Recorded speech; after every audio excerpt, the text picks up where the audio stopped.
रानीपुर गांव में वीरू नाम का एक लकड़हारा रहता था।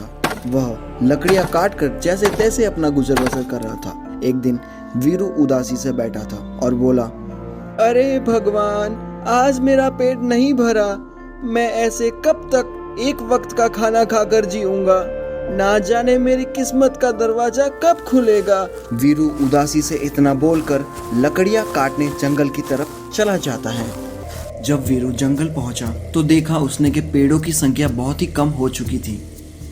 अरे भगवान, अब तो जंगल में भी पेड़ों की संख्या कम हो गई है। मैं आगे किस तरह अपना गुजर बसर करूंगा? काश मुझे कोई जादू की छड़ी मिल जाती तो मैं भी बिना मेहनत करे एक धनवान आदमी बन जाता। इतना कहकर वीरू जंगल में लकड़ियां काटने लगा। तभी अचानक सामने से दौड़ता हुआ एक भालू आता है। भालू अचानक से वीरू के पास आके बैठ जाता है और भालू बोलता है, अरे भले इंसान, मुझे बचा लो, मेरी मदद करो, वरना वह खूंखार शेर मुझे खा जाएगा। हमारी मदद करो भले इंसान। तभी वीरू एकदम से घबरा जाता है और बोलता है, ठीक है, तुम डरो मत। आने दो उस शेर को, मैं भी देखता हूँ कि वो तुम्हें कैसे खाता है। तभी भालू का पीछा करते करते शेर वहाँ आ जाता है। अच्छा, तो तू यहाँ छुप कर बैठा है, वो भी एक इंसान के पीछे? अच्छा है, बड़े दिनों बाद इंसान और जानवर दोनों का मांस खाऊंगा। हा हा हा हा।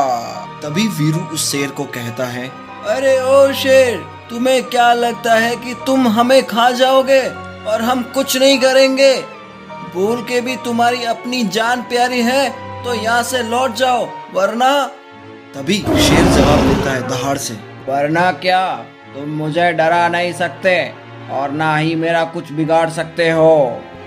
तभी शेर खान इतना कहकर वीरू और भालू की ओर बढ़ने लगता है।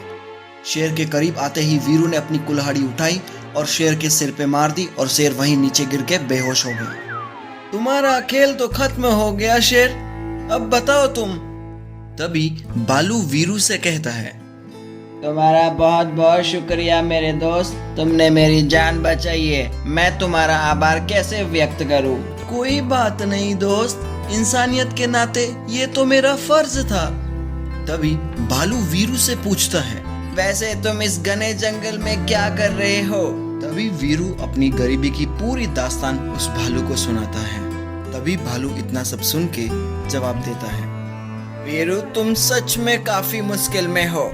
मेरे साथ चलो, मैं तुम्हें एक साधु बाबा के पास ले चलता हूँ। उनके पास तुम्हारी मुश्किलों का कोई ना कोई तो हल जरूर होगा। ठीक है मेरे दोस्त, चलो। तभी भालू वीरू को लेके एक अनजान जगह पे चला जाता है, जहाँ पे एक गुफा बनी हुई थी और गुफा पे देखा साधु बाबा तपस्या कर रहे थे। तभी भालू ने बाबा जी को प्रणाम किया। प्रणाम बाबा जी। जीते रहो पुत्र, कहो किस काम से आए हो? बाबा जी, ये मेरा मित्र वीरू है। वीरू बहुत मुश्किल में है, इसलिए मैं वीरू को आपके पास लेकर आया हूँ, ताकि आप वीरू की मुश्किलों का कोई तो हल निकाल सके। तभी बाबा जी वीरू से पूछते हैं, बच्चा, मुझे अपनी परेशानियों के बारे में विस्तार से बताओ। तभी बाबा जी को वीरू सब कुछ बता देता है। बाबा, मैं अपने घर में अकेला रहता हूँ और लकड़ियां काटकर अपना पेट मुश्किल से भरता हूँ। इतनी मेहनत के बाद मैं भी सिर्फ एक वक्त का खाना ही खा पाता हूँ। अब आप ही बताइए, इस तरह से मैं कब तक अपना जीवन गुजारूंगा? तभी बाबा जी वीरू को कहते हैं, परेशान मत हो बच्चा, मेरे पास तुम्हारी समस्या का समाधान है। ये लो तुम अमृत का पानी। तुम जब भी लकड़ियां काटने जाना, इस पानी को अपने हाथों में लगा लेना। तुम्हारे सारे काम बन जाएंगे और तुम्हारे हालात भी बेहतर हो जाएंगे। इतना सुन वीरू ने जवाब दिया, ठीक है बाबा जी, आपका बहुत बहुत धन्यवाद। तभी बाबा जी का दिया हुआ अमृत का पानी वीरू अपने हाथों में लगा लेता है, जंगल में लकड़ियां काटने के लिए चला जाता है। अमृत के पानी से वीरू जितनी लकड़ियां काटता था, उससे दुगनी लकड़ियां हो जाती थी। अरे वाह, ये तो अमृत का पानी है, सच में काम कर रहा है। मेरी लकड़ियां तो 2 गुनी हो गई है। इस तरह वीरू रोजाना अमृत का पानी अपने हाथों में लगाकर लकड़ियां काटता है और कुछ दिनों बाद उसके हालात बेहतर हो जाते हैं। तभी वीरू बाबा जी का बहुत ही आभार करता है बाबा जी के दिए गए अमृत के पानी में तो किस्मत का दरवाजा ही खुल गया है। मैंने तो कभी सोचा ही नहीं था कि मैं एक धनवान आदमी बन सकता हूँ। अब तो इतना अमीर हो गया हूँ कि मुझे काम करने की भी जरूरत नहीं है। तभी वीरू लकड़ियाँ काटने का काम बंद कर देता है। कुछ दिनों और महीनों वीरू को समझ आता है कि उसकी जमा पूंजी धीरे धीरे खत्म होती जा रही है। तभी वीरू कहता है, अरे मेरी सारी जमा पूंजी खत्म हो गई है, मुझे अब फिर से मेहनत करनी पड़ेगी।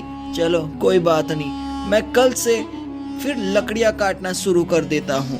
अगली सुबह एक कौवा जाकर वीरू के रखे अमृत के पानी को गिरा देता है। तभी वीरू अचानक से उठ के देखता है कि बाबा जी का दिया हुआ अमृत का पानी कौवे ने गिरा दिया था। हे भगवान, ये क्या हो गया? इस कौवे ने तो सारा अमृत का पानी गिरा दिया। अब मैं क्या करूंगा? मेरे हालात फिर से पहले जैसे हो जाएंगे।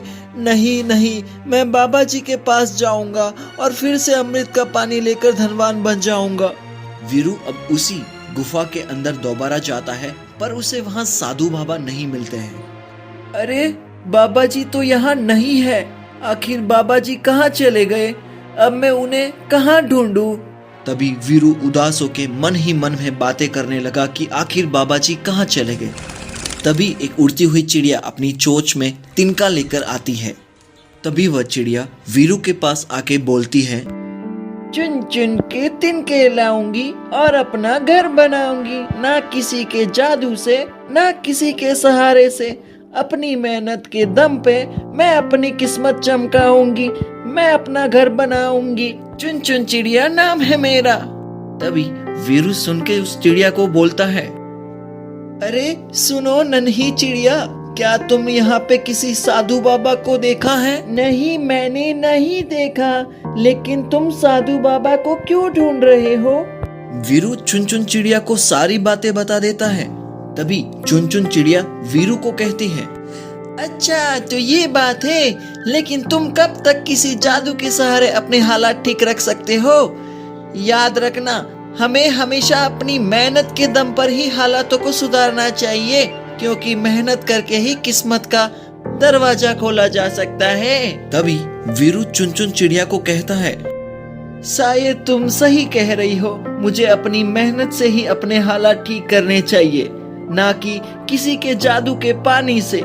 जब वीरू अपने गांव में लौट जाता है, तभी उसको एक आवाज सुनाई देती है, सुनो सुनो गांव वालों, आज से 4 दिन बाद राजमहल में लकड़ियां काटने और तेज भागने प्रतियोगिता है, और जो भी प्रतियोगिता में जीतेगा उससे भारी इनाम दिया जाएगा। इतना सुन वीरू वहां खड़ा हो जाता है और बोलता है, अरे वाह, ये तो मेरे लिए सुनहरा मौका है। मैं इस प्रतियोगिता में हिस्सा लूंगा और अपनी मेहनत से जीत कर दिखाऊंगा। तभी वीरू उस प्रतियोगिता को जीतने के लिए खूब मेहनत करने लगता है और वह रोजाना लकड़ियां काटता है और तेज दौड़ लगाता है।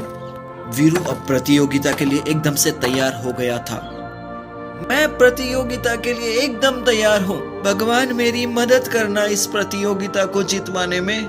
तभी प्रतियोगिता शुरू हो चुकी थी। वीरू अपनी मेहनत और लगन से प्रतियोगिता जीत लेता है। तभी राजा ने वीरू को उपहार दिया, ये लो वीरू, अपनी जीत का इनाम, आज तुमने वाकई में कमाल कर दिया।